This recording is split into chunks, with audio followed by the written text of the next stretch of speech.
My name is Oliver, and this is my dad, Andrew. He's a wicked engineer and my next door neighbour. We've always wanted to build a car together, so when I found my dream car in nightmare condition, we decided to embrace it, seize the day and re-engineer the entire car from scratch. Well, it's looking more and more like a car every single day. A K20 A2 from a Honda. And make your own gear knob kit. There you go. This might take a while. Things don't always go to plan. But when they do, it's a thing of beauty. Building a car and making memories with my dad. One of one, this is Project Mosquito.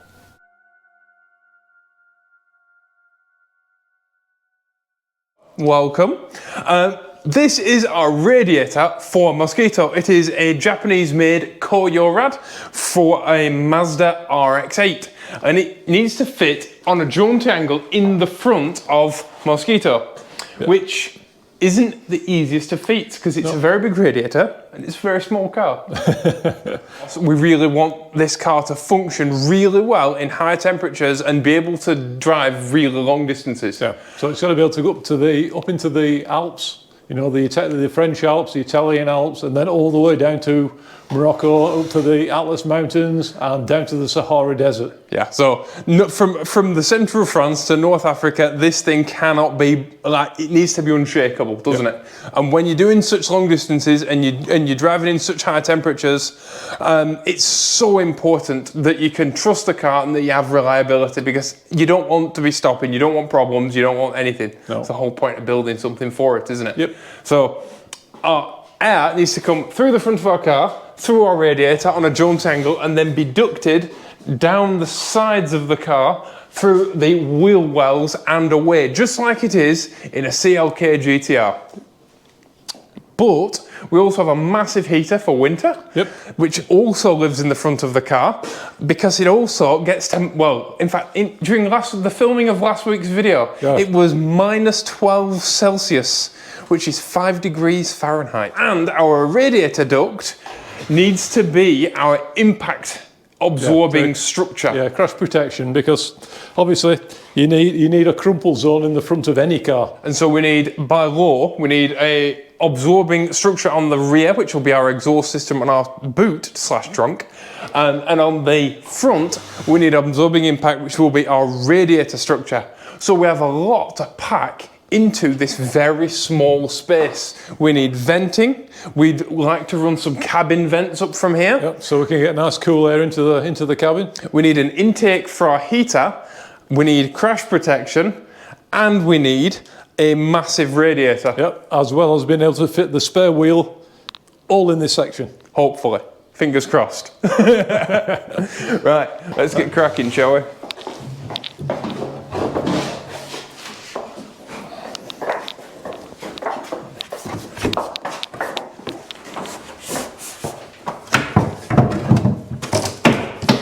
So first things first, we need to take these end caps off. Yes. Which you fit. In fact, we just got a comment on that video the other day about the end caps. You fit in like episode 43 or something. 53, 43? Yeah. We've been on there a long time.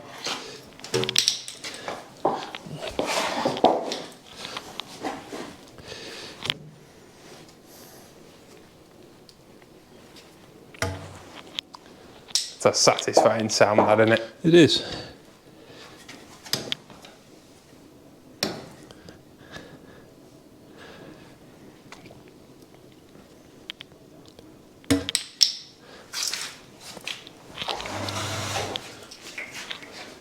So now I need to make some inserts we can actually weld in here, and then all our front radiator mount, crash protection zone, everything will be mounted from these 4 points.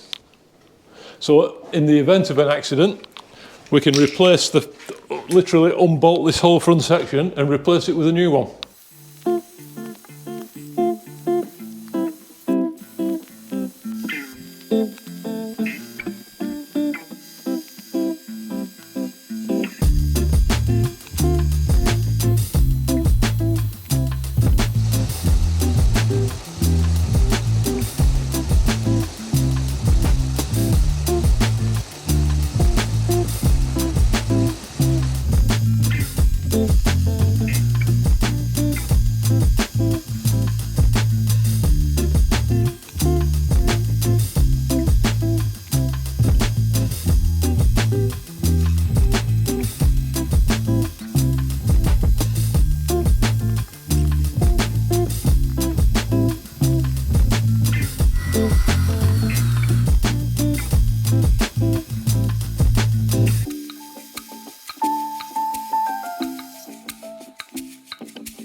220 there, so it comes, the rack is actually below the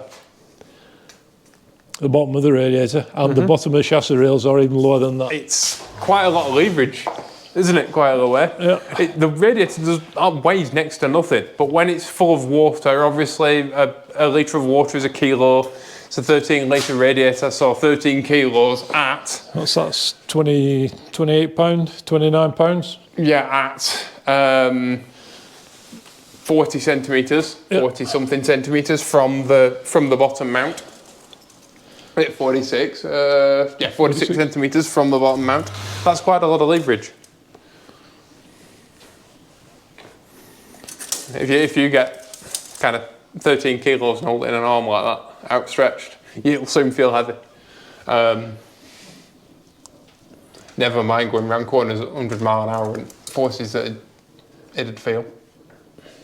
But if Dad says it's right, it's right. Okay, so move forward a bit now, a tiny bit, yeah. Yeah, we'll make that level. Let me just... 20? 20.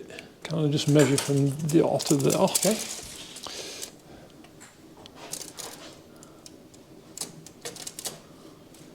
$40. Do you want to write it down? No, I just want to go measure a spare wheel. Right, this is our spare, space saver spare, which by the time we finish this car will be out of date and we'll have to get a new tyre. But it's a stand-in. This was from a Renault, and I want to find a lighter weight solution. I think we're going to have to make up a 3-piece wheel space saver spare. I'm going to have to find a centre that's 4x100 and make one up. Because this, believe it or not, weighs the same as that. It weighs the same as the Mosquito's actual wheels. It's not a lightweight space saver or anything. It's well heavy, and yeah, it can be better than this. Yeah. But it is what it is. Yeah, there's a trial to build the car. It's absolutely fine. Yeah, sometimes you just need mock-up stuff, don't you? Right. So what we're doing? So if I get this back here.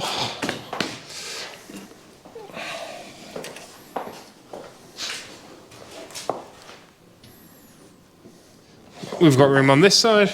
Yep. And we've got room on this side. Ideally, what we'd do is we'd get a set of scales. In fact, what I might have to go out and just buy some bathroom scales at some point, and we'll corner weight the car when it comes to things like mounting the spare wheel and mounting the battery. And I've actually got a good idea where the battery's going to end up. Well, and the thing is, the battery's not a big issue anymore because lithium batteries only weigh. No, but it's still 3 kilos. Yeah, a kilo or two. Still 3 kilos, and this is, well, this one's ridiculous. This one's about 13 kilos. Speaking of, weighs about the same as that. And the washer bottle as well, which is, you know, ideally you want quite a large washer bottle, so that's like a kilo to a couple of kilos. And these are things that we can move around and put where they need to be in order to kind of weight the car in the right orientation. But certain stuff I've kind of left with a little bit of wiggle room. Because if we find that our weights aren't quite what they're supposed to be, or where they're supposed to be, it's not so bad. If you're wondering where the wheels go when we have a puncture, and we have to put the space saver on, they were supposed to fit inside the footwell of the passenger. There's not any room anymore, so it might end up on the knee. But if the choice is sit by the side of the road and wait for a tow truck, or have a wheel on your knee, then a wheel on your knee it is. Yep. Could be worse. Could be like a Lamborghini Diablo where there's just no spare at all. In fact, a lot of cars now. No spare. A lot of cars, they just give you like a can of goo. Yeah. Which we can have a can of goo as well. If you go into Morocco and you're in the middle of nowhere and you have a puncture, you want your options. Because let's face it, you can have a cut on your sidewall or something like that just a can of goo's not going to fix. Right, so we've made our little template now. We're making this part out of steel because it's much easier to weld and fabricate the curves and the angle bends, and it needs to be pretty stiff. So we'll start off by doing this one.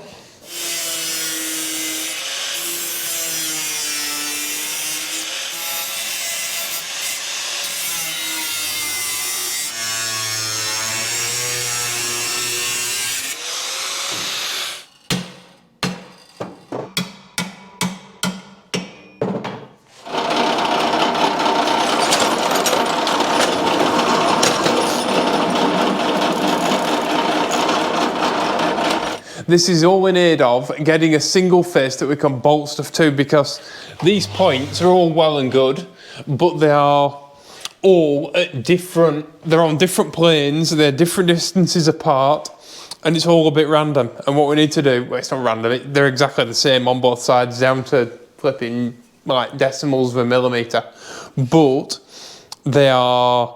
it's awkward. And so if we can unite all of it into two easy boltable faces, it will make our lives much easier.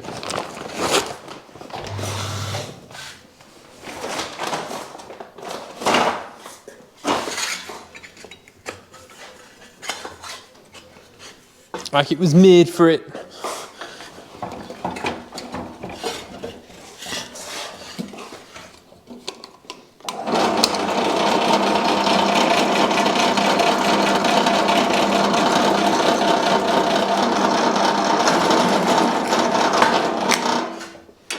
Those bolts being slightly too long is going to drive you bananas by the time you unbolted it 400 times. Have we not got any shorter ones, have you? What are they, 8mm? Yeah. In a word, no. Okay.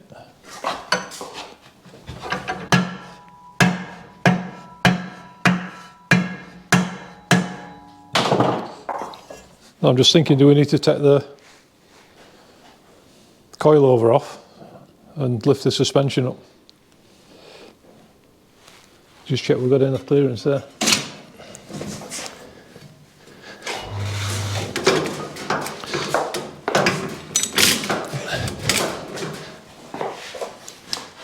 To pop it back in.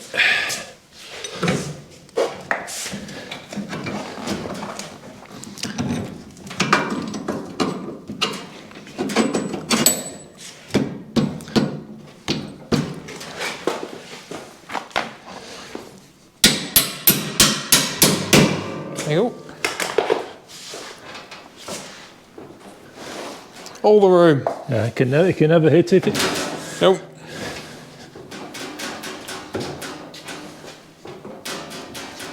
Happy days.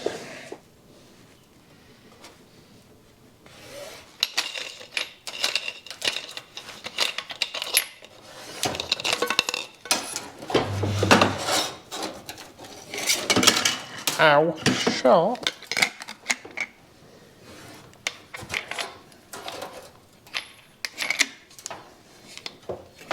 Thanks to the cat. I was editing at 4:30 this morning.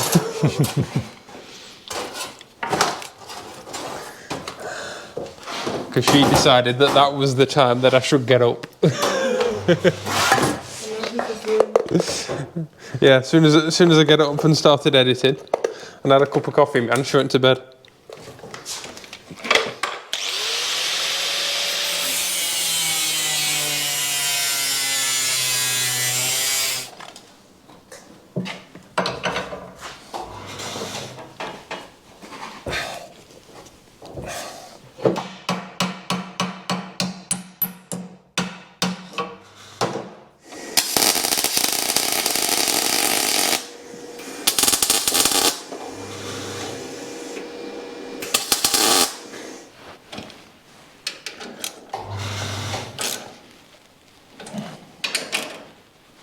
Okay.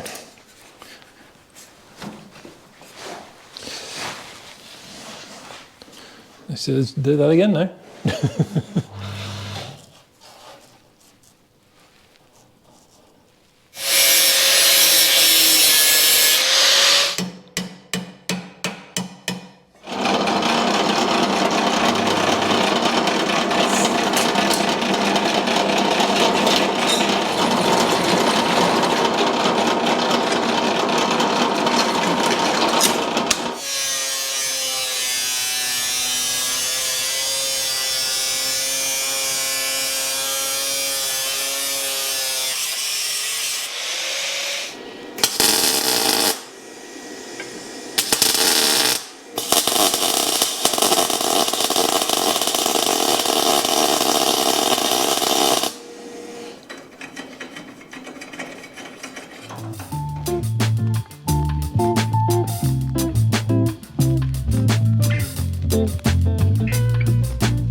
250.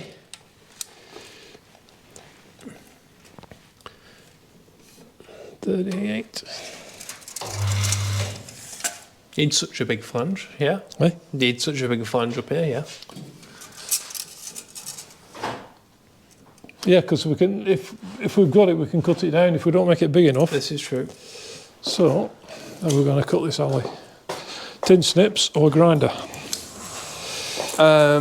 In fact, we'll leave it at 1 metre. We'll just cut it off at 70. Yeah. Grinder and paraffin wax. Comment section. Yeah. We're going to try your trick, comment section, because you've never failed us yet. And when we were cutting the billet, we got a load of comments about cutting aluminium and aluminium sheet using a grinder disc coated in paraffin wax. Where is the paraffin wax? On top of the dies. The dimple dies. See, do read every single one of your comments every single week.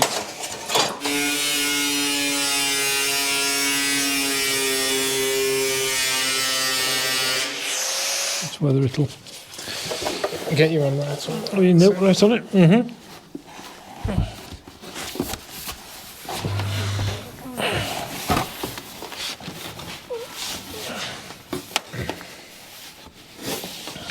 I like how we do this stuff without even thinking. Right. Too easy. If you get the piece of wood and get your hammer, Miriam, you grab Dad's brass hammer off the thing. Let it come up.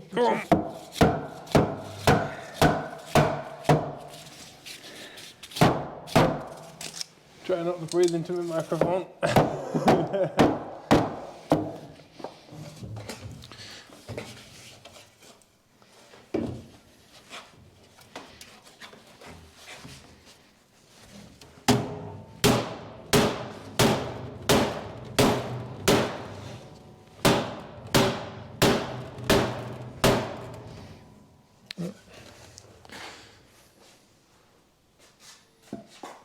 It'll do.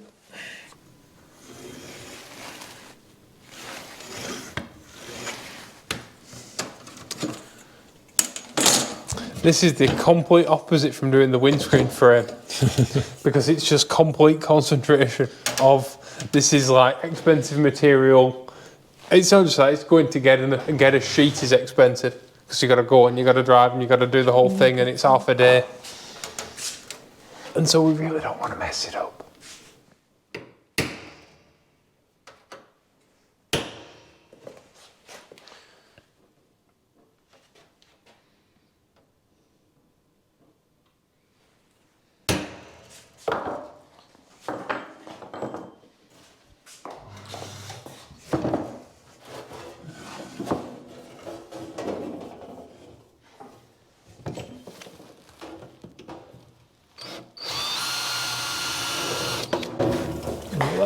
That drill out of See, there.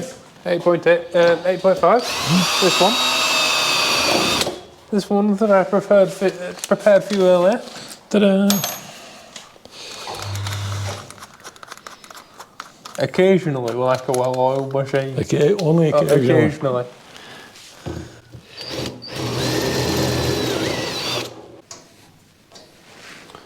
I'm not going to gorilla it up.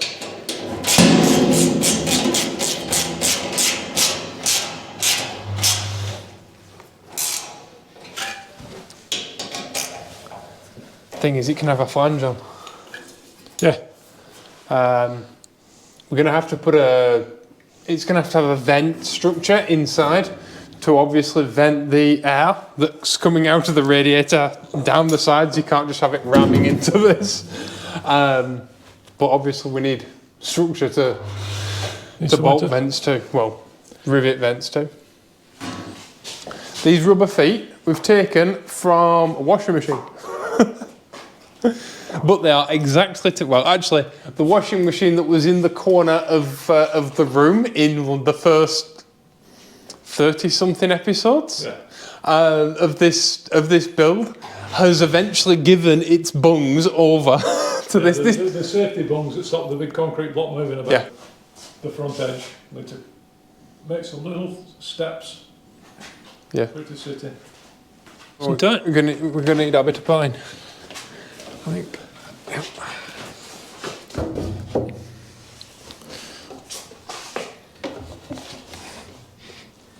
Try and lean in the middle.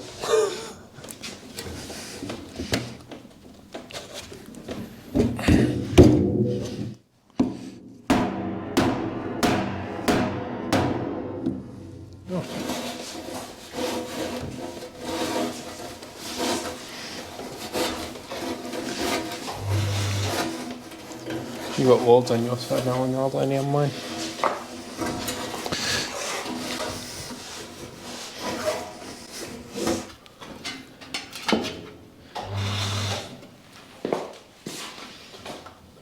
Do you want to drill it massively oversized?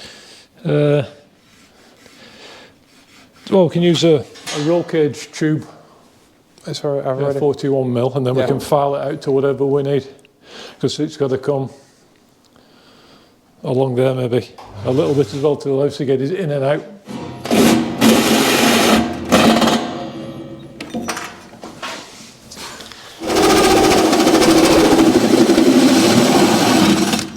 That's better.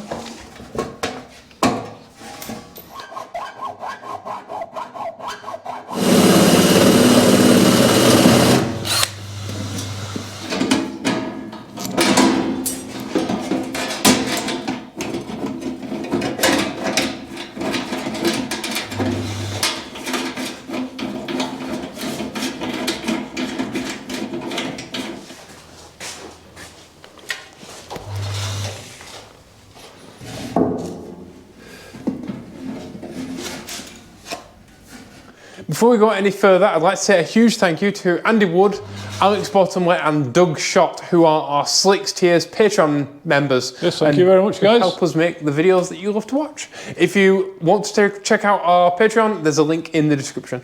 Well, that's all we've got time for this week, unfortunately. Yeah, if we don't stop now, Oliver won't have time to get all this edited. No, there'll be too much footage. We're actually going to carry on working though. So if you want to see how all of this turns out, then you're going to just have to tune in next week. And leave us a comment, tell us what you think. Yeah, if you've done anything like this before and you've got any experience in it, we're always interested to hear your thoughts. And if you don't think it'll work, then I'm sure you've already left a comment. Thank you all for watching. Please be awesome to each other. And we'll see you all in the next video. Bye. Bye-bye.